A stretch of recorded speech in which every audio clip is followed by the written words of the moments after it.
ये सब जानते हैं, पुरानी बात है, दोबारा हम दोहराना नहीं चाहेंगे।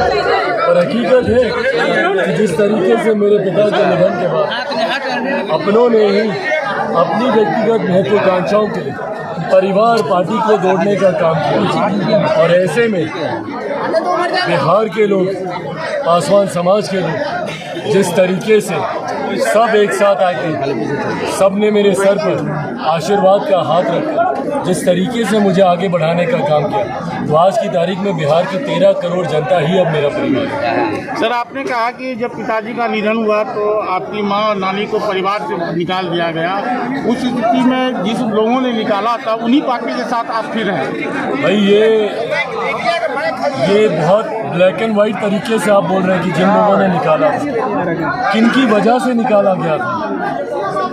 महत्वपूर्ण ये सवाल है, उस वक्त कौन लोग थे जो उस गठबंधन में थे, जिनको हमने तीसरे नंबर की पार्टी बनाया, जिनके राष्ट्रीय अध्यक्ष चिराग मॉडल का जिक्र करते नहीं थकते थे। उन लोगों के द्वारा क्या षड्यंत्र रचे गए, किस तरीके से केंद्र को ब्लैकमेल किया गया कि अगर आप चिराग को नहीं निकालेंगे, चिराग का घर नहीं खाली करेंगे। तो ऐसे में भैया मुख्यमंत्री नीतीश कुमार थे, जो पर्दे के पीछे रहकर जिन्होंने ये पूरा षड्यंत्र रचा परिवार को तोड़ने का, पार्टी को तोड़ने का।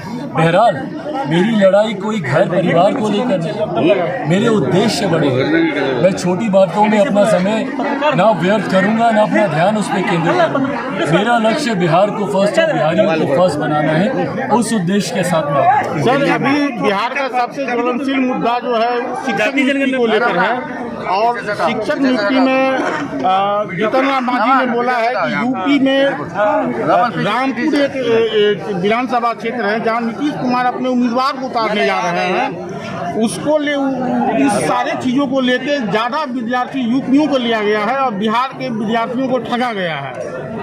देखिए भाई, जिस तरीके से धांधली इस नियुक्ति में हो रही है, this is like an open secret. हर किसी को पता है कि कैसे बैकडोर एंट्री की जा रही है, कैसे बैकडोर चैनल किया जा रहा है। मेरे मुख्यमंत्री की बड़ी महत्वाकांक्षाएं हैं, प्रधानमंत्री बनने के वो सपने देख रहे हैं। ऐसे में डोमिसाइल नीति को हटाने का फैसला यकीनन उसी उद्देश्य के साथ किया गया है, ताकि वो देश भर में दिखाएं कि देखिए बिहार में हमने इतने लाखों लोगों को देश भर के रोज़गार दिया। जो मुख्यमंत्री बिहार में बिहारियों को रोज़गार नहीं दे पा रहे, वो देश भर में रोज़गार का ड्रामा दिखाने का प्रयास कर रहे हैं कि बिहार में हम लोगों ने देश भर से इतने लोगों को रोज़गार देने का काम किया। यकीनन मेरे मुख्यमंत्री की महत्वाकांक्षाएं संभवतः आगामी चुनाव को भी लेकर हैं। अब वो चुनाव खुद लड़ते हैं नहीं लड़ते मुझे नहीं पता, क्योंकि मेरी पीढ़ी को कम से कम ये याद नहीं है कि आखिरी बार मेरे मुख्यमंत्री ने कब चुनाव लड़ा। ये एक ऐसे मुख्यमंत्री हैं, जैसे ये बैकडोर नियुक्तियां कराते हैं वैसे ही बैकडोर से ये मुख्यमंत्री बने। एमएलसी के माध्यम से ये बार बार आते हैं और अपने आप को मुख्यमंत्री बनाते हैं, जो मुख्यमंत्री जनता के बीच ना जाते हैं। आखिरी बार कब इन्होंने लोकसभा का चुनाव लड़ा था, कब इन्होंने विधानसभा का चुनाव लड़ा था, कम से कम 2 दशक में तो किसी को याद नहीं।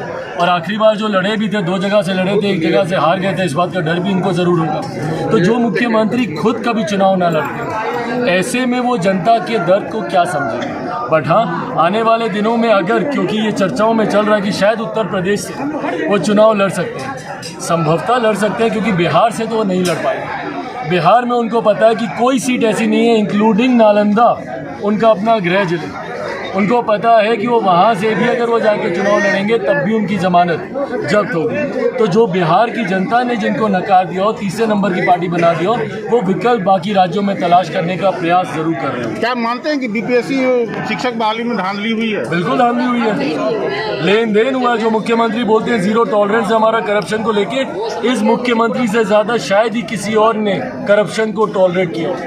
भ्रष्टाचार इनकी नाक के नीचे होता है और ये आंख मूंद कर बैठते हैं। इनके अधिकारी, इनके विधायक, इनके सांसद, इनके मंत्री, और हर विभाग में बैकडोर चैनल खुले हुए। अगर आपके पास पैरवी है, अगर आपके पास पहुंच है और अगर आपके पास पैसा है तो आपको नौकरी मिल जाती है। पर अगर ये 3 चीज़ें अगर आपके पास नहीं हैं तो आप लाख काबिल हो।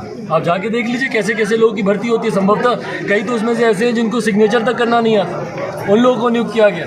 अपने ही बेंचमार्क्स बेहतर जिनके आए हुए हैं उन लोग को ये लोग नहीं ले रहे, और जिनके बिलो द मार्किंग उनके पॉइंट्स हैं उनको ये लोग एकोमोडेट कर रहे हैं। तो ये दर्शाता है कि सबसे बड़ा भ्रष्टाचार मुख्यमंत्री नीतीश कुमार जी के शासनकाल में ही हुआ। क्या छात्रों के साथ आपकी पार्टी रहेगी?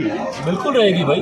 मैं खुद युवा हूँ, छात्रों से मैं जुड़ सकता हूँ, समझ सकता हूँ उनकी भावनाओं को, और मैं दूसरे राज्यों में भी जाता हूँ, और उन राज्यों में जब मैं जाता हूँ मुझे दुख होता है ये देखकर कि किस तरीके से बिहारी वहाँ पर रहते हैं, किस तरीके से उन्हें अपमानित किया जाता है, उनको चिढ़ाया जाता है ये दिखा कर कि अरे तुम उसी राज्य से हो ना जहाँ हवा में पुल गिर जाता है, तुम उसी राज्य से हो ना जहाँ बांध को चूहा कुतर जाता है। ये बता कर कितने बिहारी बच्चे हैं जो दूसरे राज्यों में जाकर बताने से शर्माते हैं कि हम बिहार से, और ये बिहार के हालात बन गए। आने वाले दिनों में देखिएगा बिहार एक बुजुर्ग प्रदेश बन के रह जाएगा। यहाँ पर अगर हम झूठ बोल रहे हैं तो टोकिएगा, शायद ही कोई ऐसा सक्षम परिवार होगा जो सबसे पहले थोड़ा सा भी आर्थिक तौर पे सक्षम बनता है, अपने बेटा बेटी को पढ़ने के लिए बाहर भेजता है, और वो बच्चा बाहर जाता है, दूसरे राज्य में जाता है, वहीं पे शिक्षा पूरी करता है, रोजगार हासिल करता है, वहीं पे घर खरीदता है, शादी करता है, बच्चे पैदा करता है, और फिर उसी राज्य का होकर रह जाता है, और बिहार में उसे प्रवासी कहलाया जाता है। ये परिस्थिति मुख्यमंत्री नीतीश कुमार जी ने बना दी। तो ऐसे में पूरी तरीके से छात्र युवाओं के हर समस्या के साथ बिहार फर्स्ट, बिहारी फर्स्ट। भारतीय जनगणना पर आपने कहा कि हमारे